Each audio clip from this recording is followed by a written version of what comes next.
എന്താണ് unified pension സ്കീമും ഈ national pension സ്കീമും തമ്മിലുള്ള വ്യത്യാസം? ഈ സ്റ്റോക്ക് മാർക്കറ്റിനെ നിയന്ത്രിച്ച് നിർത്തിയാൽ അത് വളരെ നല്ലതാണ്. പക്ഷേ നിയന്ത്രണത്തിൽ നിർത്തിയില്ലെങ്കിൽ അത് ഒരു ചൂതാട്ട കേന്ദ്രം പോലെയാണ്. കോൺട്രിബ്യൂട്ടറി പെൻഷനാണ് ഈ വേറെ ഒരു വലിയ അപകടമുള്ളത്. PFRDA, അതായത് provident fund regulatory and development authority, ആ അതോറിറ്റി ആണ് ഈ ഫണ്ട് മാനേജ് ചെയ്യേണ്ടത്. ഈ pension fund regulatory and development authority of ഇന്ത്യയിലേക്ക് ചെല്ലുന്ന പണം അവരെങ്ങനെ മാനേജ് ചെയ്യുന്നു എന്നതിനെ ആശ്രയിച്ചാണ് പെൻഷൻകാർക്ക് വലിയ ബൊണൻസ ഉണ്ടാകുമോ വലിയ ഇടിവുണ്ടാകുമോ എന്ന് തീരുമാനിക്കപ്പെടുന്നത്. ഈ provident fund regulatory and development authority നല്ലവണ്ണം ഇത് നടത്തിക്കൊണ്ടു പോകണം എന്ന് ആലോചിച്ച് ചെയ്യുന്ന ഒരു മേധാവിയും ഒരു കമ്പനിയുമാണ് ആയിട്ടാണ് പ്രവർത്തിക്കുന്നത് എങ്കിൽ ശരിക്ക് കോൺട്രിബ്യൂട്ടറി പെൻഷൻ സ്കീമാണ് ലാഭകരം, നല്ലവണ്ണം നോക്കിയിരുന്ന് ഇൻവെസ്റ്റ് ചെയ്താൽ.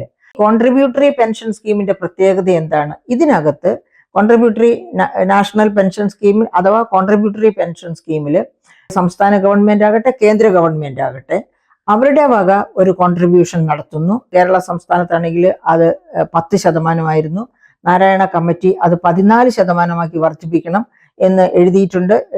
കമ്മിറ്റിയിൽ റിപ്പോർട്ടിൽ വെച്ചിട്ടുണ്ട്. പക്ഷെ അത് ഇതുവരെ നടപ്പാക്കിയിട്ടില്ല. എംപ്ലോയീസ് ആണെങ്കിൽ 10%, അവരുടെ ശമ്പളത്തിന്റെ 10% ഈ കോൺട്രിബ്യൂട്ടറി പെൻഷൻ സ്കീമിലേക്ക് കൊടുക്കേണ്ടത്. എന്താണ് യൂണിഫൈഡ് പെൻഷൻ സ്കീമും ഈ നാഷണൽ പെൻഷൻ സ്കീമും തമ്മിലുള്ള വ്യത്യാസം?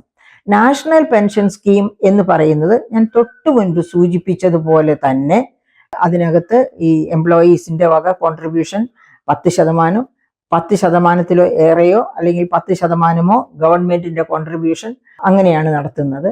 ഇപ്പോൾ പറഞ്ഞിരിക്കുന്ന യൂണിഫൈഡ് പെൻഷൻ സ്കീമിൽ ആ കാര്യത്തിലൊക്കെ കുറച്ച് മാറ്റമുണ്ട്. എംപ്ലോയീസിന്റെ കോൺട്രിബ്യൂഷൻ 10%-ൽ നിൽക്കും. അതേ സമയത്ത് ഗവൺമെന്റിന്റെ കോൺട്രിബ്യൂഷൻ അതിൽ പറഞ്ഞിരിക്കുന്ന ഈ യൂണിഫൈഡ് പെൻഷൻ സ്കീമിൽ പറഞ്ഞിരിക്കുന്നത് 18.5%. ഈ കോൺട്രിബ്യൂട്ടറി പെൻഷൻ സ്കീമിൽ ഇല്ലാതിരുന്ന മറ്റു ചില ഗുണങ്ങൾ കൂടി ഈ പെൻഷൻ സ്കീമിൽ ഉണ്ട്. അത് എന്തൊക്കെ പെൻഷൻ സ്കീമാണ്? കോൺട്രിബ്യൂട്ടറി പെൻഷൻ സ്കീമിൽ 10% സംസ്ഥാനവും 10% തൊഴിലാളികളുമാണ് കോൺട്രിബ്യൂട്ട് ചെയ്യുന്നത്. ഗവൺമെന്റിന്റെ കോൺട്രിബ്യൂഷൻ 18.4% വർദ്ധിപ്പിച്ചിട്ടുണ്ട്. അത് മാത്രവുമല്ല, അപ്പം നമ്മൾ ചോദിക്കും, അപ്പൊ എവിടെയാ ഫിസ്ക്കൽ പ്രൂഡൻസ്? ഫിസ്ക്കൽ പ്രൂഡൻസും അവിടെ പറയുന്നുണ്ട്. അതായത് സാഹചര്യങ്ങൾക്ക് അനുസരിച്ച് വേണം ഈ 18.4% എന്നുള്ളത് അതിനേക്കാൾ കുറയ്ക്കാൻ സംസ്ഥാന ഗവൺമെന്റിനോ കേന്ദ്ര ഗവൺമെന്റിനോ കഴിയണം. അതായത് ആ ഒരു ലിവറേജ് അവിടെ ഇട്ടിട്ടാണ് അങ്ങനെ ഒരു റെക്കമെൻഡേഷൻ നടത്തിയിരിക്കുന്നത്. അത് 12 ആക്കാം, അല്ലെങ്കിൽ നാരായണ കമ്മിറ്റി കേരളത്തിൽ പറഞ്ഞതുപോലെ അത് 14 ആകാം. അതുമല്ലെങ്കിൽ അതിനെ 10 തന്നെയായി ഒരു കാലഘട്ടത്തിൽ വലിയ ധന പ്രതിസന്ധിയുള്ള ഒരു കാലഘട്ടമാണെന്നുണ്ടെങ്കിൽ അത് 10%-ൽ തന്നെ നിജപ്പെടുത്താം. അത് ഗവൺമെന്റിന് വിടുന്നു. ഇനി എന്തായാലും ഇത് തൊഴിലാളികൾക്ക്, അതായത് സർവീസിൽ ഇരിക്കുന്നവർക്ക് അവരുടെ ഭാരം, അവരുടെ കോൺട്രിബ്യൂഷൻ കൂടുന്നില്ല. അതേസമയത്ത് ഗവൺമെന്റിന്റെ കോൺട്രിബ്യൂഷനാണ് കൂടണം എന്ന് ഇവിടെ ഉദ്ദേശിക്കുന്നത്. ഇനി കോൺട്രിബ്യൂട്ടറി പെൻഷനാണ് ഈ വേറെ ഒരു വലിയ അപകടമുള്ളത്. PFRDA, അതായത് provident fund regulatory and development authority, ആ അതോറിറ്റി ആണ് ഈ ഫണ്ട് മാനേജ് ചെയ്യേണ്ടത്. ഈ ഫണ്ട് എന്ന് പറഞ്ഞാൽ എംപ്ലോയീസ് അതിലേക്ക് കോൺട്രിബ്യൂട്ട് ചെയ്യുന്ന ഫണ്ടും ഗവൺമെന്റ് അതിലേക്ക് കോൺട്രിബ്യൂട്ട് ചെയ്യുന്ന ഫണ്ടും കൂടി ചേർന്നിട്ട് provident fund regulatory and development authority of India എന്ന ഒരു ബോഡി, ആ ബോഡിയാണ് അത് മാനേജ് ചെയ്യേണ്ടത്. എവിടെയാണ് ഇത് മാനേജ് ചെയ്യേണ്ടത്? ഇത് മാനേജ് ചെയ്യേണ്ടി വരുന്നത് മിക്കവാറും സ്റ്റോക്ക് മാർക്കറ്റിലാണ്, അല്ലെങ്കിൽ മ്യൂച്വൽ ഫണ്ട്സ്, അല്ലെങ്കിൽ അങ്ങനെയുള്ള ആ ഏരിയയിൽ. അതായത് ഇത് റീപ്രൊഡക്റ്റീവ് ആകും എന്ന രീതിയിലാണ് സ്റ്റോക്ക് മാർക്കറ്റിലോ അല്ലെങ്കിൽ മ്യൂച്വൽ ഫണ്ട്സിലോ മറ്റതുപോലെയുള്ള ഏജൻസികളിലോ ഈ ഫണ്ട് ഇൻവെസ്റ്റ് ചെയ്യുന്നത്. അത് ഡൈവേഴ്സിഫൈഡ് ആയിട്ട്, അതായത് പലതിൽ മുറിച്ച് ഇൻവെസ്റ്റ് ചെയ്ത് നല്ലവണ്ണം ശ്രദ്ധിച്ചുകൊണ്ടിരിക്കുകയാണെങ്കിൽ വളരെ പ്രോഫിറ്റബിൾ ആയിട്ട് ഈ ഫണ്ട് മാനേജ്മെന്റ് നടത്താൻ പറ്റും. അങ്ങനെ നടത്തുകയാണെങ്കിൽ സ്റ്റാറ്റ്യൂട്ടറി പെൻഷൻ സ്കീമിൽ ഉള്ളവർക്ക് കിട്ടുന്നതിനേക്കാൾ വലിയ ബെനിഫിറ്റ് ഈ പറയപ്പെട്ട നാഷണൽ പെൻഷൻ സ്കീമിൽ അഥവാ കോൺട്രിബ്യൂട്ടറി പെൻഷൻ സ്കീമിൽ വ്യക്തികൾക്ക് ലഭ്യമാകും. ഈ pension fund regulatory and development authority of ഇന്ത്യയിലേക്ക് ചെല്ലുന്ന പണം അവരെങ്ങനെ മാനേജ് ചെയ്യുന്നു എന്നതിനെ ആശ്രയിച്ചാണ് പെൻഷൻകാർക്ക് വലിയ ബൊണൻസ ഉണ്ടാകുമോ വലിയ ഇടിവുണ്ടാകുമോ എന്ന് തീരുമാനിക്കപ്പെടുന്നത്.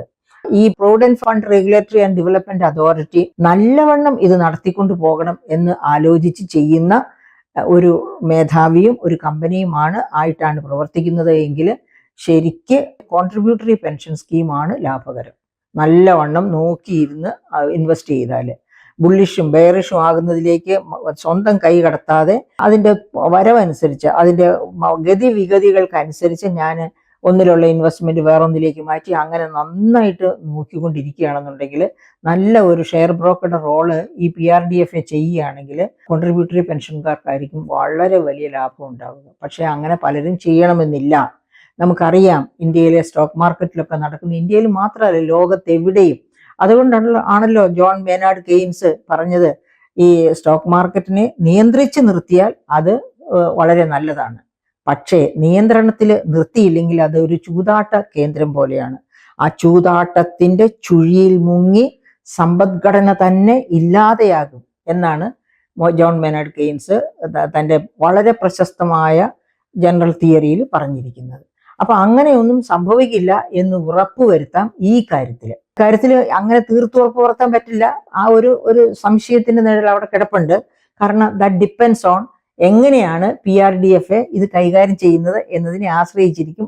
അപ്പം എങ്ങനെ വരും ബാക്കി കാര്യങ്ങൾ. അങ്ങനെ ഇത് വിപണിക്ക് വിടുന്നു. നാഷണൽ യൂണിഫൈഡ് പെൻഷൻ സ്കീം, അതാണ് നാഷണൽ പെൻഷൻ സ്കീമിനേക്കാൾ വ്യത്യാസമുള്ളത്. യൂണിഫൈഡ് പെൻഷൻ സ്കീമിനുള്ള ഏറ്റവും പ്രധാനപ്പെട്ട വ്യത്യാസം ഇതാണ്. അതായത് ഇത് ഈ പെൻഷൻ ഫണ്ട് റെഗുലേറ്ററി അതോറിറ്റിയെ മോണിറ്റർ ചെയ്തുകൊണ്ടിരിക്കും. അങ്ങനെ വരുമ്പോഴേക്കും സാധാരണ രീതിയിൽ ശരിയായ രീതിയിലുള്ള ഇൻവെസ്റ്റ്മെന്റ്സ് ആണ് ഇത് നടത്താൻ സാധ്യതയുള്ളത്. ഇനി അങ്ങനെ അല്ലെങ്കിൽ പോലും പെൻഷൻകാർക്ക് വലിയ ആകുലതകൾക്കുള്ള സാധ്യതയില്ല. എന്താ കാരണം? ഇവിടെ ഒരു മിനിമം പെൻഷൻ പറയുന്നുണ്ട്. ഇവിടെ പറഞ്ഞിരിക്കുന്ന കാര്യങ്ങൾ നമുക്കൊന്ന് നോക്കാം. സാലറിയിൽ നിന്ന് 10% വീതം പിടിക്കണം. അതേസമയത്ത് ഗവൺമെന്റ് 18.5% കോൺട്രിബ്യൂട്ട് ചെയ്യണം. ഒരു ജീവനക്കാരൻ 10% കോൺട്രിബ്യൂട്ട് ചെയ്യുമ്പോൾ അതിന് പകരം ഗവൺമെന്റ് 18.5% കോൺട്രിബ്യൂട്ട് ചെയ്യേണ്ടത്. 60 വയസ്സിലാണ് വിരമിക്കുന്നത്. അവർക്ക് ഒരു ഫാമിലി പെൻഷൻ ഉണ്ട്. സ്റ്റാറ്റ്യൂട്ടറി പെൻഷനിൽ കുറഞ്ഞ പെൻഷൻ 11,500 രൂപയാണ്. അതേസമയത്ത് യൂണിഫൈഡ് പെൻഷൻ സ്കീമിൽ കുറഞ്ഞ പെൻഷൻ 10,000 രൂപയാണ്. ഇനി മറ്റൊന്ന്, സ്റ്റാറ്റ്യൂട്ടറി പെൻഷനിലാണെങ്കിൽ കമ്മ്യൂട്ടിംഗ് സമ്പ്രദായമുണ്ട്. അതേസമയത്ത് ആ സമ്പ്രദായം അതേ രീതിയിൽ തന്നെ ഈ പറയപ്പെട്ട യൂണിഫൈഡ് പെൻഷൻ സ്കീമിൽ ഇല്ല. എങ്കിലും അവിടെയും ഒരു ലംസം എമൗണ്ട് ജീവനക്കാരന് കിട്ടത്തക്ക പദ്ധതിയുണ്ട്. അത് പക്ഷേ കമ്മ്യൂട്ടേഷൻ, അതായത് സ്റ്റാറ്റ്യൂട്ടറി പെൻഷനിലെ കമ്മ്യൂട്ടേഷൻ രീതി പോലെ അല്ലെന്ന് മാത്രം, കുറച്ചും കൂടി വ്യത്യാസമുണ്ട് എന്ന് മാത്രമേ ഉള്ളൂ. അപ്പൊ ഈ സ്റ്റാറ്റ്യൂട്ടറി പെൻഷൻകാർക്ക് എന്തുകൊണ്ടാണ് കൂടുതൽ സൗജന്യങ്ങൾ കിട്ടിക്കൊണ്ടിരുന്നത്? അതിൻ്റെ ഒരു പ്രധാനപ്പെട്ട കാരണം ജീവനക്കാരായിരുന്ന കാലത്തുള്ള ശമ്പളം വളരെ നേരിയ ശമ്പളമായിരുന്നു. ആ ശമ്പളത്തിൽ മാറ്റം വന്നത് 1997-98 കേന്ദ്ര ശമ്പള പരിഷ്കരണം, 5ാം ശമ്പള പരിഷ്കരണം വഴിയാണ് ഈ റെഗുലർ ശമ്പളത്തിൽ മാറ്റം വരുന്നത്. അതായത് അന്ന് 40% മുതൽ 60% വരെയുള്ള വർധനവാണ് ഒറ്റയടിക്ക് ഉണ്ടാക്കിയത്. അതിനെ തുടർന്ന് സംസ്ഥാനങ്ങളും ആ ശമ്പള പരിഷ്കരണത്തിലേക്ക് പോയി. അങ്ങനെ ശമ്പള പരിഷ്കരണത്തിലേക്ക് പോകുന്നത് വരെ ഈ സ്റ്റാറ്റ്യൂട്ടറി പെൻഷൻ പദ്ധതിയിൽ ഉൾപ്പെട്ടവർക്ക് ശമ്പളമായി കിട്ടിക്കൊണ്ടിരുന്നത് ചെറിയ തുകയായിരുന്നു. അതുകൊണ്ടാണ് സ്റ്റാറ്റ്യൂട്ടറി പെൻഷൻ പദ്ധതിയെ പെൻഡപ്പ് സാലറി എന്നായിരുന്നു അതിന്. ഈ സ്റ്റാറ്റ്യൂട്ടറി പെൻഷന് വേറൊരു വാക്കായിട്ട് ബദലായിട്ട് ഉപയോഗിച്ചിരുന്നത് പെൻഡപ്പ് സാലറി, അതായത് പിടിച്ചു വയ്ക്കപ്പെട്ട ശമ്പളം. അതാണ് സ്റ്റാറ്റ്യൂട്ടറി പെൻഷനായിട്ട് കിട്ടുന്നത് എന്നായിരുന്നു അതിൻ്റെ ലിഖിതങ്ങളിൽ ഉണ്ടായിരുന്നത്. അപ്പം ആ പ്രയോജനം ഇവിടെ ഇല്ല. കാരണം എന്താണെന്ന് വെച്ചാൽ നമുക്കറിയാം, UGC ശമ്പള സ്കെയിലുകളൊക്കെ വന്നതോടുകൂടി, അതുപോലെ ഗവൺമെന്റിന്റെ ഈ 97-98 ശമ്പള പരിഷ്കരണത്തോടുകൂടി സംസ്ഥാന ജീവനക്കാർക്ക്, അതുപോലെ കോളേജ് അധ്യാപകർക്ക് ഒക്കെ ഉയർന്ന ശമ്പള സ്കെയിലും ഒക്കെയാണ്. എല്ലാം കൂടി വളരെ വലിയ ഉയർന്ന ഒത്തിരി വ്യത്യാസമുണ്ട് ആ ശമ്പളത്തിൽ. സ്റ്റാറ്റ്യൂട്ടറി പെൻഷൻ വാങ്ങിക്കുന്നവരുടെ അവസാനം കിട്ടിയ ശമ്പളവും ഈ പറയപ്പെട്ട UGC സ്കീമും 1997-98 ശമ്പള പരിഷ്കരണത്തിന് ശേഷം വരുന്ന ശമ്പള പരിഷ്കരണങ്ങളുടെ ഫലമായിട്ട് ഇപ്പോൾ ഗവൺമെന്റ് ജീവനക്കാരും കേന്ദ്ര ഗവൺമെന്റ് ജീവനക്കാരും ഒക്കെ വാങ്ങിക്കുന്ന ശമ്പളവും തമ്മിൽ വലിയ വ്യത്യാസമുണ്ട്. അപ്പോൾ അതുകൊണ്ടാണ് ഈ പറയപ്പെട്ട കമ്മ്യൂട്ടേഷൻ, സ്റ്റാറ്റ്യൂട്ടറി പെൻഷൻ രീതിയിലുള്ള കമ്മ്യൂട്ടേഷൻ ഇപ്പോൾ ലഭ്യമല്ല. കാരണം ഞാൻ പറഞ്ഞത് തന്നെ, ഞാൻ ഉദാഹരണത്തിന് എൻ്റെ ശമ്പളം വെച്ച് തന്നെ പറയാം. ഞാൻ 35 വർഷത്തെ സേവനത്തിന് ശേഷം ഗവൺമെന്റ് സർവീസിൽ നിന്ന് പ്രൊഫസറായിട്ട് റിട്ടയർ ചെയ്യുന്ന നേരത്തെ ലാസ്റ്റ് ഞാൻ വാങ്ങിച്ച ശമ്പളം 29,000 രൂപയായിരുന്നു. 29,000 രൂപ. അപ്പോൾ അന്ന് കമ്മ്യൂട്ട് ചെയ്താൽ തന്നെ കിട്ടുന്നത് ഒരു ചെറിയ തുകയാണ് കിട്ടുന്നത്, അതല്ലാതെ ഒരുപാട് കിട്ടില്ല. മറിച്ച് ഞാൻ റിട്ടയർ ചെയ്തതിൻ്റെ അടുത്ത വർഷം സർവീസിൽ കയറുന്ന ആദ്യ ശമ്പളം 42,000 രൂപയായിട്ട് ഉയരുന്നു. അപ്പോൾ ആ 42,000 രൂപയായിട്ട് ഉയരുന്നവർ ലക്ഷങ്ങളാണ്. അവസാനം 10, 30, 35 വർഷം ശമ്പളം അവൻ ജോലി ചെയ്തിട്ട് ഇറങ്ങുമ്പോൾ ലക്ഷങ്ങളായിരിക്കും. 2 ലക്ഷമോ 2.5 ലക്ഷമോ ഒക്കെ ആയിരിക്കും മേടിക്കുന്നത്. അപ്പോൾ അതിൻ്റെ പകുതിയൊക്കെ കമ്മ്യൂട്ട് ചെയ്യുക എന്ന് വെച്ചാൽ നമ്മുടെ ഖജനാവ് തന്നെ മുടിഞ്ഞു പോകും. അതുകൊണ്ടാണ് ഈ കമ്മ്യൂട്ടേഷനിൽ മാറ്റങ്ങൾ വരുത്തിയിരിക്കുന്നത്. കമ്മ്യൂട്ടേഷൻ വളരെ ചെറിയ തോതിലേ പറ്റൂ എന്ന രീതിയിലേക്ക് മാറ്റിയത്. അപ്പൊ അതൊക്കെ കോൺട്രിബ്യൂട്ടറി പെൻഷനിൽക്കാരെ എടുത്തുയർത്തി കാണിച്ച വലിയ അപകടങ്ങളായിരുന്നു. സത്യത്തിൽ അത് അപകടമല്ല. സംസ്ഥാന ഖജനാവിനെ കശാപ്പ് ചെയ്യാതിരിക്കാനുള്ള മുൻകരുതൽ മാത്രമാണ് ഈ കോൺട്രിബ്യൂട്ടറി പെൻഷൻ സ്കീമിൽ. കാരണം വലിയ ശമ്പളം മേടിക്കുകയാണ്. വലിയ ശമ്പളം മേടിക്കുമ്പോൾ അതിൻ്റെ കൂടെ ഈ വലിയ കമ്മ്യൂട്ടേഷൻ എന്നൊക്കെ പറഞ്ഞാൽ ബുദ്ധിമുട്ടാണ്. അതുകൊണ്ടാണ് അങ്ങനത്തെ സിസ്റ്റംസ് കൊണ്ടുവന്നത്. അപ്പൊ അങ്ങനെ നോക്കുമ്പോൾ സ്റ്റാറ്റ്യൂട്ടറി പെൻഷൻ നമുക്കൊന്ന് അവലോകനം ചെയ്യാം. അതായത് സ്റ്റാറ്റ്യൂട്ടറി പെൻഷൻ അവലോകനം ചെയ്യുകയാണെങ്കിൽ അതിന്റെ പ്രത്യേക പെൻഡപ്പ് സാലറി എന്നാണ് അതിനെ പറഞ്ഞിരുന്നത്. അതായത് മാറ്റിവെക്കപ്പെട്ട സാലറി, കൊടുക്കാതെ പിടിച്ചു വെക്കപ്പെട്ട സാലറി, ജീവനക്കാർക്ക് അപ്പോഴപ്പോൾ കൊടുക്കാതെ പിടിച്ചു വെക്കപ്പെട്ട സാലറി എന്ന ഒരു കോൺസെപ്റ്റാണ് സ്റ്റാറ്റ്യൂട്ടറി പെൻഷന്റെ മുകളിലുണ്ടായിരുന്നത്, അല്ലെങ്കിൽ അതുമായിട്ട് ബന്ധപ്പെട്ടുണ്ടായിരുന്നത്. അപ്പൊ അതിന്റെ പ്രത്യേകതകൾ, അതായത് ജീവനക്കാർ വിഹിതം നൽകേണ്ടതില്ല. അതായത് ജീവനക്കാരുടെ വക ഒരു വിഹിതമില്ല, ഗവൺമെന്റിന്റെ വകയും ഒരു വിഹിതമില്ല. മറിച്ച് ഈ പറയപ്പെട്ട യൂണിഫൈഡ് പെൻഷൻ സ്കീമിലാണെങ്കിൽ ജീവനക്കാർ 10% കൊടുക്കണം. അതേ സമയത്ത് സംസ്ഥാന ഗവൺമെന്റോ അല്ലെങ്കിൽ കേന്ദ്ര ഗവൺമെന്റോ 18.5% കൊടുക്കണം. അവരുടെ ഈ ജീവനക്കാരന്റെ ശമ്പളത്തിന്റെ 10% അവൻ കോൺട്രിബ്യൂട്ട് ചെയ്യുമ്പോൾ ആ ശമ്പളത്തിന്റെ 18.5%മാണ് ഗവൺമെന്റ് കോൺട്രിബ്യൂട്ട് ചെയ്യേണ്ടത്. അതുപോലെ തന്നെ കുറഞ്ഞ പെൻഷൻ എന്ന് പറയുന്നത് സ്റ്റാറ്റ്യൂട്ടറി ജീവനക്കാർക്ക് 11,500 രൂപയായിരുന്നു. അതേ സമയത്ത് യൂണിഫൈഡ് പെൻഷൻകാർക്ക് 10,000 രൂപയാണ് കുറഞ്ഞ പെൻഷൻ. അതുപോലെ കമ്മ്യൂട്ടേഷൻ സംവിധാനം, ഞാൻ നേരത്തെ പറഞ്ഞതുപോലെ വലിയ ശമ്പളം വാങ്ങുന്നത് കൊണ്ട് തന്നെ സ്റ്റാറ്റ്യൂട്ടറി പെൻഷൻകാർക്കുള്ള കമ്മ്യൂട്ടേഷൻ സമ്പ്രദായം ഈ പറയപ്പെട്ട യൂണിഫൈഡ് പെൻഷൻ സ്കീമിലില്ല. പക്ഷെ അവർക്കും ഒരു ലംസം കിട്ടത്തക്ക രീതിയിൽ അത് ക്രമീകരിച്ചിരിക്കുന്നത് വേറെ ഇക്വേഷനോട് കൂടിയാണ്. ഒരു ലംസം അവർക്കും അവസാനം കയ്യിൽ കിട്ടും. പിന്നെ മറ്റൊന്ന് പറയുകയാണെങ്കിൽ ഗ്രാറ്റുവിറ്റിക്ക് അർഹതയുണ്ട്. സ്റ്റാറ്റ്യൂട്ടറി പെൻഷനിൽ ഗ്രാറ്റുവിറ്റിക്ക് അർഹതയില്ല, അതായത് യൂണിഫൈഡ് പെൻഷൻ സ്കീമിൽ. അതുപോലെ തന്നെ വിരമിക്കൽ പ്രായം സ്റ്റാറ്റ്യൂട്ടറി പെൻഷൻ ആണെങ്കിൽ 56 വയസ്സാണ്. അതേ സമയത്ത് യൂണിഫൈഡ് പെൻഷൻ സ്കീം ആണെങ്കിൽ 60 വയസ്സാണ് വിരമിക്കൽ പ്രായം. യൂണിഫൈഡ് പെൻഷൻ സമ്പ്രദായത്തിലേക്ക് ഒന്നുകൂടി പോവുകയാണെങ്കിൽ ജീവനക്കാർ സംഭാവന ചെയ്യുന്നത് 10%. അതേ സമയത്ത് സർക്കാർ സംഭാവന ചെയ്യേണ്ടത് 18.5%. അത് പക്ഷേ നിർബന്ധമല്ല. 18.5% നിന്ന് സംസ്ഥാനമാവട്ടെ അല്ലെങ്കിൽ യൂണിയൻ ഗവൺമെന്റ് ആകട്ടെ ധനപ്രതിസന്ധിയാണ് നിലനിൽക്കുന്നത് എങ്കിൽ അതിനനുസരിച്ച് ഈ 18.5 എന്നുള്ളത് അതിനേക്കാൾ കുറച്ച് കൊണ്ടുവരാൻ അവകാശമുണ്ട്. ആ ഗവൺമെന്റ് ഏതു തരം ഗവൺമെന്റ് ആണെങ്കിലും ആ ഗവൺമെന്റിനാകും.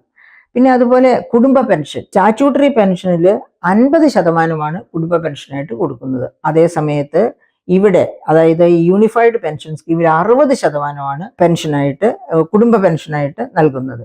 അപ്പം അങ്ങനെ, അതായത് കുറഞ്ഞ പെൻഷൻ 10,000 രൂപയാണ്. മറിച്ച് അവിടെയാണെങ്കിൽ അതായത് സ്റ്റാറ്റ്യൂട്ടറി പെൻഷൻ ആണെങ്കിൽ കുറഞ്ഞ പെൻഷൻ 11,500 ഇവിടെ അത് 10,000. ചെറിയ അവിടെ ഒരു വ്യത്യാസമുണ്ട്, 1,500 രൂപയുടെ വ്യത്യാസം. അതെ, 1,500 രൂപയുടെ വ്യത്യാസമുണ്ട്. അപ്പൊ ഇങ്ങനെ ചില വ്യത്യാസം ഒഴിച്ചാൽ ഈ പറയപ്പെട്ട യൂണിഫൈഡ് പെൻഷൻ സ്കീം സേഫ് ആണ്.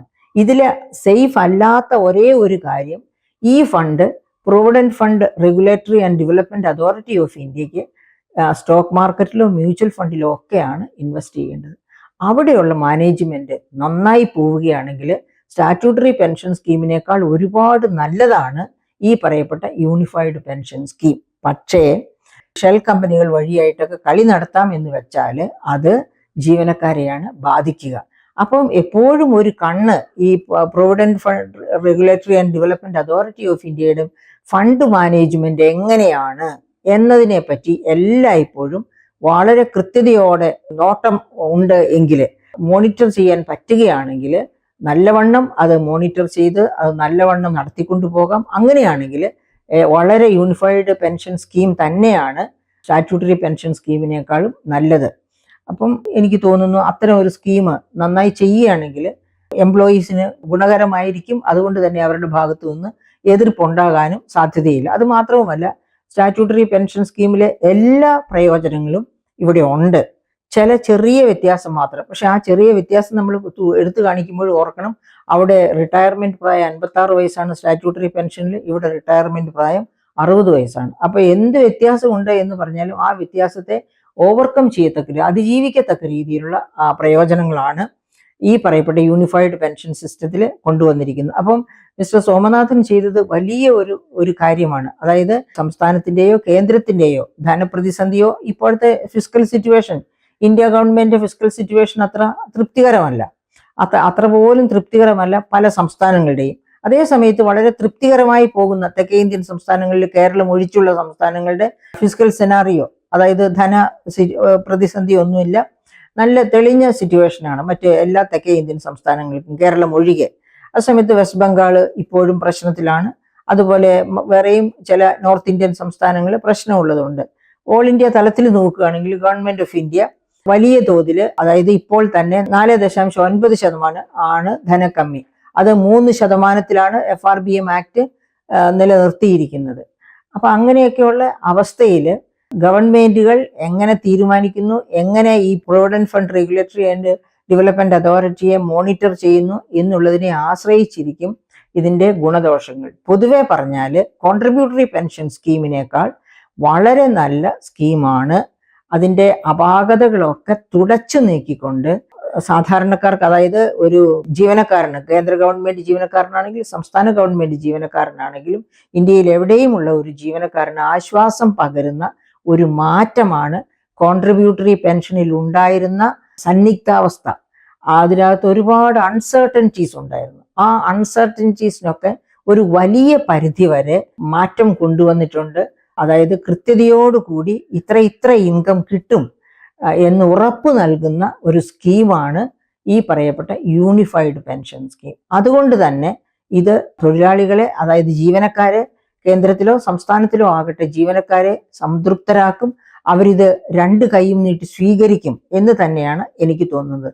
അവിടെയും ഒരു കുറച്ച് പ്രശ്നമുള്ളത് സംസ്ഥാന കേന്ദ്ര ഗവൺമെന്റുകളുടെ ധന അവസ്ഥയ്ക്കാണ്. കാരണം ഈ 18.5% അവർ ഈ ഫണ്ടിലേക്ക് കോൺട്രിബ്യൂട്ട് ചെയ്യണം എന്നുള്ള ആ ഒറ്റ മാനദണ്ഡം മാത്രം വെച്ച്.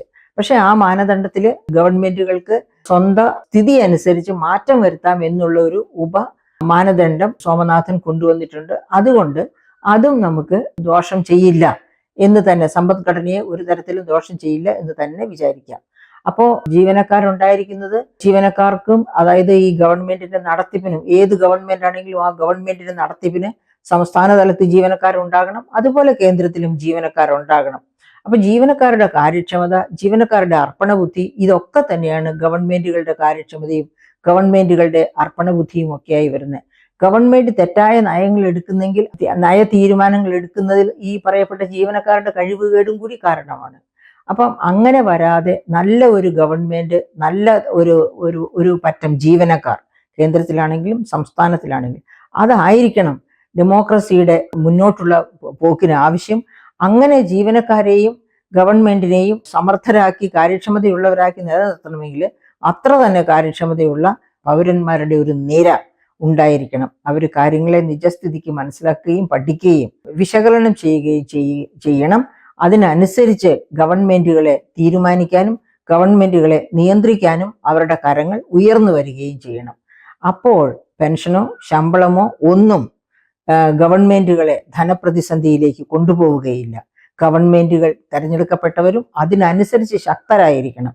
ജീവനക്കാർ ആവശ്യപ്പെടുന്ന എല്ലാം അവരുടെ താല്പര്യം അനുസരിച്ച് വിട്ടുകൊടുക്കുന്ന, ട്രേഡ് യൂണിയൻ മാഫിയയ്ക്ക് വിധേയരാകുന്ന ഒരു ഗവൺമെന്റും ഒരു ക്ഷേമരാഷ്ട്രത്തിനോ ഒരു ഡെമോക്രസിക്കോ ഭൂഷണമല്ല.